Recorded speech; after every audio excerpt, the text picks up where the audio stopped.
Okay. I don't think I have too much to say about Rustin. So, Rustin is a movie directed by a fellow by the name of George C. Wolfe, and he hasn't directed much else. He directed something called Ma Rainey's Black Bottom, which I know nothing about, but it got some good reviews. So I don't know. But Rustin is, oh boy, it is a movie starring Coleman Domingo as a fellow by the name of Bayard Rustin. He was a civil rights activist back in the 60s, and he is most famous for organizing the march in Washington. Or is it the March on Washington? Is it? Hold on. I think it's the March on Washington. I'm an American. I should know this. Yeah, It's March on Washington. Okay.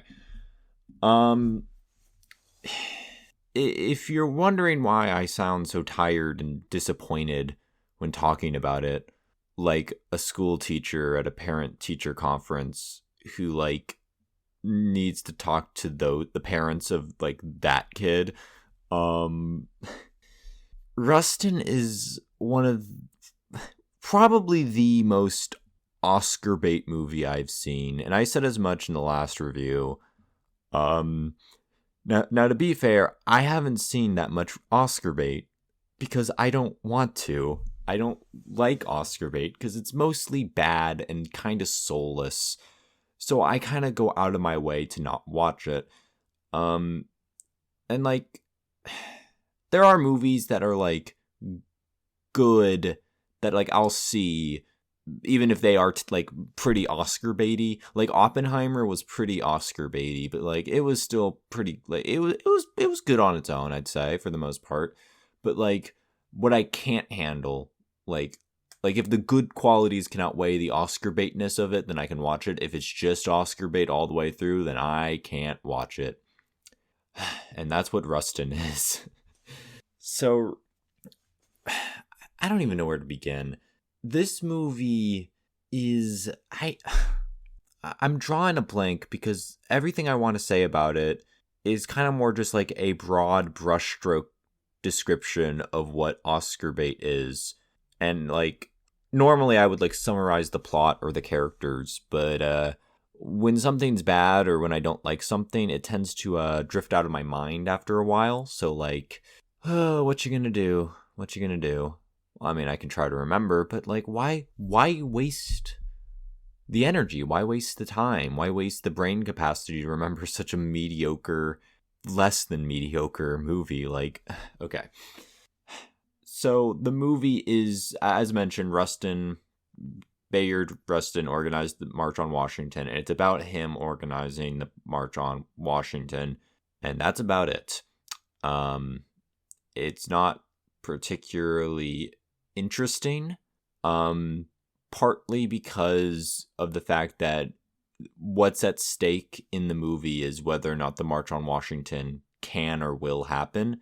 And you might see the problem with that because the March on Washington, even though I was not completely confident in its name, despite that, it is one of the most famous events in American history, at least in the last 80 years. Like, it's probably top 15 most famous events in American history, at least in the last 80 years. So like it's up there. I'd say it's up there. Like it's up there with like the moon landing. It's like, it's like one of the most famous Americans in history. MLK delivered one of the most famous speeches in history there. So it's like, kind of a big deal. Everyone knows about it. So like having a movie be like, oh man, is Rustin gonna pull it off? Is he gonna succeed? Is he gonna get like the most famous event or the most famous event in the civil rights movement? Is he gonna like bring that to fruition?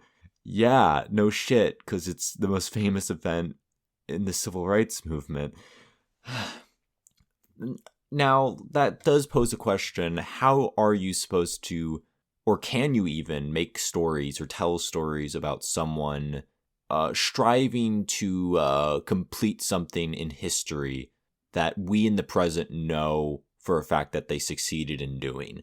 And I'd say write it the same way you write like saving the world story, or a good saving the world story. That is to say, have something else at stake besides just the big thing. Because in a saving the world story, where like, oh, there's an alien and he's gonna blow up the planet, like we as the audience know is like, okay, the movie's not actually gonna end that way unless it's like a really dark movie, right? And the tone matches it. But if it's like a superhero movie, that's not gonna happen.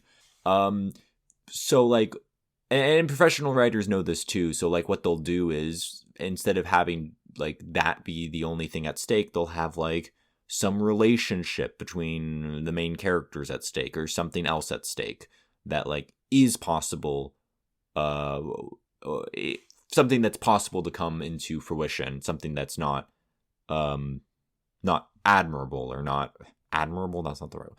Not desirable. That's the word I'm looking for. And the same applies to historical fiction, especially when it comes to famous events like this. And maybe they tried to do that. I'm kind of drawing a blank. Like, I do remember there was a plot, or there's a part of the movie where Rustin's gay, which is like prime target for the Academy, because like I said before, the Academy loves it when films discuss or include topics that they consider to be taboo, that is like perfectly normal to everyone else, or at least more perfectly normal to normal people. Let me phrase it that way. But like, yeah, the Academy loves that shit, so like, yeah, it makes sense why they would not nominate that. And like I guess his reputation's at stake, but like, we as the audience probably know that his battle for his reputation probably didn't like come to, like he didn't succeed in that, because he's not really a well-known figure today, which is a shame, because I'm sure he was a really important guy. I'm sure he did a lot of good work, and I guess the movie did a okay job at communicating that. It's probably it probably is worth a 5, but the thing about Oscar bait is that all Oscar bait is worth a 5, and because of that, I kind of give it a 3 or lower on principle, because I don't want to humor them. I guess not humor, like I don't want to like justify being like, yeah, you made an average movie, congratulations. So why is this movie Oscar bait? I'm trying to think of a way to phrase this. So Rustin is filled with scenes that are like clearly made with the intent to be like the big emotional scene that's like, oh man, this is like a huge emotional monologue, or like, oh, this was a big confrontation, or like, oh my god, this character died, or whatever, whatever. They'll have a lot of scenes like that, but they'll do none of the legwork to get to those scenes. They'll have nothing to build up to those things. No, just quiet scenes. It's always just big dramatic displays, or like intense serious moments over and over and over again. Because that's what Oscar bait does, because they don't think that like it's the quiet, subtle scenes in movies that gets the attention of the Academy. And to be fair, it's not. Most of the time, it's the big, loud, dramatic scenes that gets the attention of the from the Academy, and they completely miss the fact that the reason why those big, loud, dramatic scenes are so meaningful to the audience, at least in a good movie, the reason why those like mean something to us is because we have been given enough of the quiet, more slower paced scenes, the more, I guess, down to earth scenes, to basically see these characters in action and see who they are and grow to like them and grow to appreciate them. And like, we see that. So when like these big dramatic displays happen, we're like, oh my god, the character we love, something's happening, and we care. We feel things. Like, if it's a character like we love and like he gets like shot, we're like, holy shit, he just got shot. No, I hope he doesn't die. Like, we're freaking out. But if you do like none of the legwork, then like we're not gonna give a fuck. And that's what Rustin is. And Maestro did this a lot too. I feel like I didn't do a good job explaining myself or explaining my thoughts in the last review, but like, Rustin has a shit ton of scenes that are like, this big dramatic thing happened. Oh, he got into a confrontation. It's a flashback where like police beat the shit out of him or something like that, like police brutality, and it's like, or like his plans are shut down by his people who are supposed to be like friendly with them, or like his colleagues basically. And time again, I'm like, okay, why should I care? You like okay. Coleman, is that the actor's name? Hold on, I need to double check. Yeah, Coleman Domingo does a pretty good job playing him. He plays him, right? Yeah. He does a good job playing him with what he has. Like he's portrayed as charming enough, but like charm without like, what's the word? Weight is kind of like meaningless. It's charming the way like a good commercial is charming, or like a funny like Super Bowl ad is charming. But after like a few months, you're probably not going to think about it ever again. After a few weeks, really.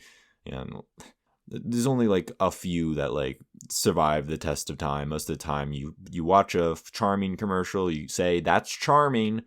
That Charmin commercial. Wordplay, haha. And then you move on with your life and you don't really think about it. And that's kind of how Rustin is played in this movie. He's charming, but I'm not really given anything to latch on to. I don't really give a shit about what he is. And most of the scenes that show up, or he shows up in, it's like, oh no, the people don't believe in my dream, but I'm charismatic and I'm going to try to make it like have this March on Washington happen anyway. It's like, yep. I'm doing such a bad job explaining this. It just is, soulless is the wrong word. It's more like it's a shitty soul that's been like really pampered up and like covered in makeup and shit. But like, you can't call it soulless, but you can't call it a bad soul too, because it's been like pampered. But like, you can't, it just feels like unnatural. Oh yeah, there's another thing this movie does that I really don't like, and I'm just gonna assume this is like another thing Oscar bait movies do, because Maestro did this too. But they'll just like have characters and not introduce them. Like a character will just show up, like it will cut to a scene where like two characters are talking, like it's Rustin talking to someone, and like, it's a character we've never seen before, and the movie treats them like, yeah, oh, it's this guy. You know this guy, right? Like, he's been in the movie. It's him. It's Rustin's so-and-so. And then, like, they'll continue to show up throughout the movie, and we're like, wait, who the fuck is this?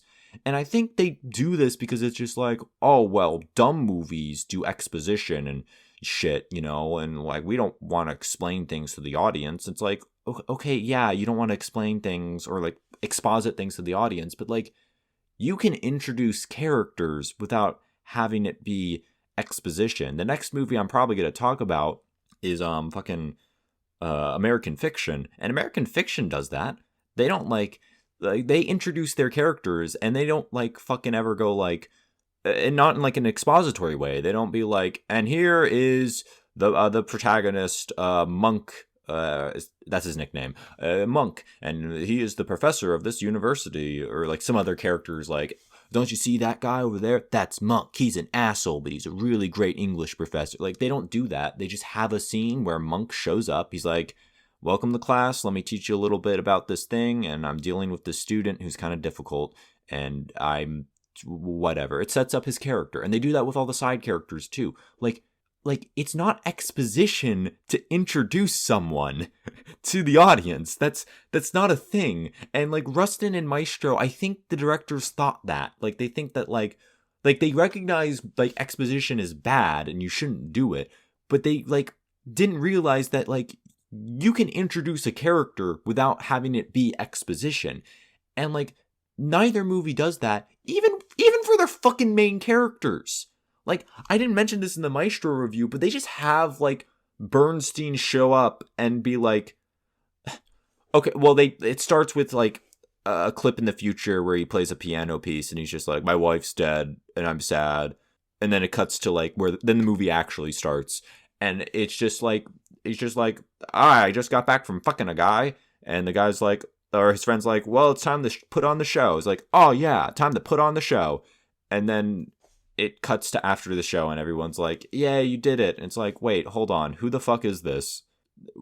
I don't know who this man is. This, like, it's Bradley Cooper, but who the hell is this guy? And I think I'm kind of forgetting, but I think Rustin does the same thing where it's just like, and now it's the protagonist doing his shit. And I'm like, wait, who the fuck is this though? Who is this? Gain's a little high. I'm peeking a bit. Sorry. But I'm like, who the hell is this? Like, I don't know who this person is. Like, he's doing shit. He shows up, he's doing shit, and I can infer who he is based on the shit he does. But, like, there's nothing wrong with, like a scene where you just have a character, like have him, like, the protagonist be the focal point, have him, like, do something that's, like something like he would do on a regular basis to establish who this person is. You know, have him say something like they would say, and like a good way to introduce a character is to just kind of like it's a bit of a cliche, but it works, is to just show them doing something they do on a daily basis. And because that kind of it shows them who they are, like, by default. It doesn't show them who they are in, like, exceptional situations. It just shows them who they are when they wake up and get out of bed, eat breakfast, you know, go do this and that. And not only is Rustin, like, the character is not introduced that way, at least I don't think. I know for a fact none of the other characters are. It's just like, oh, this character is here now. This character is here now, and he's part of the plot. And we're like, but who the hell is he? I literally, besides MLK, who also shows up, but, like, I literally didn't know the name of any other character. Because, like, because we were given no scene where they were introduced. Like, you don't need a scene where you literally go, hey, that over there is Jeff. But you need a scene where Jeff is doing something, so when a character does say his name, or maybe he says his own name, the audience is like, oh, I know who this character is and what he does, and now that I've heard his name, I can put a face on it, you know? Like that's the importance of an introduction. It's not just like, you can't just say a name and be like, there it is, that's the character. It's like, no, you need to, like, show them what they're doing so the audience knows who they are. Because if you just say a name, that's not going to be enough. The audience actually has to know who they fucking are. I didn't think I had that much to say about fucking character introductions, or the lack thereof. Is there anything good about this movie? I strive to, even for movies that suck, I strive to find things I did like. And even for movies that are great, I strive to find things I didn't like. And, okay, there is one scene I kind of liked. I thought was kind of neat. Where, basically, Rustin, throughout the movie, is planning the March on Washington. And he has a group of, like, college-age, like, activists who kind of work with him. They're basically, like, kind of interns types. They do shit for him. And, like, there's been a few scenes where they're, like, having, like, brainstorm sessions, which are, like, fine. They're shot fine.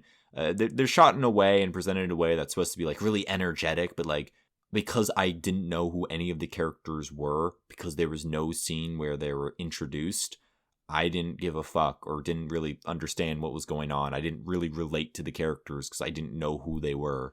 But they do that a few times. And then there's a scene where basically Rustin gets outed for being gay, and he finds out over the phone, and it starts like, it kind of spreads like wildfire across like the various like civil rights communities.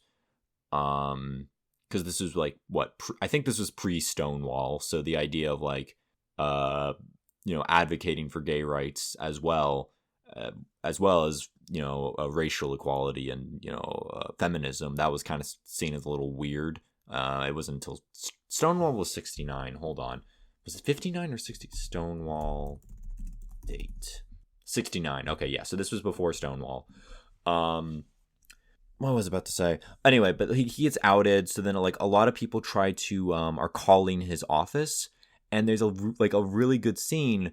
It's not really good, but I liked it. It was basically like the phone rings, one of his interns reaches to grab it, and Rustin just goes, "Don't answer that. All right, let's go back to brainstorming. Let's go. Well, what can we do with the tents? Can we bring tents?" Another phone rings, and then another intern reaches it. Don't answer that. Let's how about water? And he's desperately trying to like continue the brainstorm session as more and more phones start to ring and more interns start to reach for them, and he keeps like stopping them each time, and they just like look at him confused. It's a very good scene, because while the other brainstorm scenes like failed to make me feel energized, this scene did succeed at making me feel anxious, it made me feel anxious. So like, or at least empathize with the anxiety that the main character was feeling. So that was a good one. That was a good scene. That was the only good scene that comes to mind. I don't really remember that much else. I'm pretty sure Chris Rock is in this movie. Yeah, fucking Marty is here. I don't know why. That was just a random detail. That's not a criticism. He is given a whatever mediocre performance in a slightly lower pitched Chris Rock voice.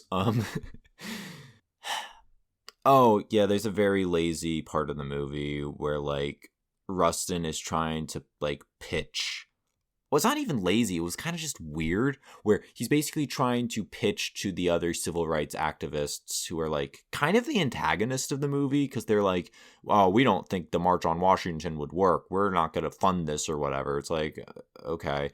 But, like, he's trying to pitch it, and eventually he says something among the lines of, and, like, I'm paraphrasing a little, but not really. He says something that is effectively among the lines of, I have a dream that one day a man won't be judged for the color of his skin. And, like, sitting there watching it, I was like, are they implying that, like, MLK plagiarized I Have a Dream from this guy? I don't know. Maybe he did. I don't think he did, though, because, like, I think I would have heard about it. Let me look this up. Did MLK plagiarize? This is such a stupid question. I Have a Dream. No, he didn't, because obviously it doesn't seem like he did. So I don't know why the movie included that detail. It was very bizarre, because it's like, what? Anyway, you're probably wondering, oh my gosh, this movie spent so much time, setting up the March on Washington.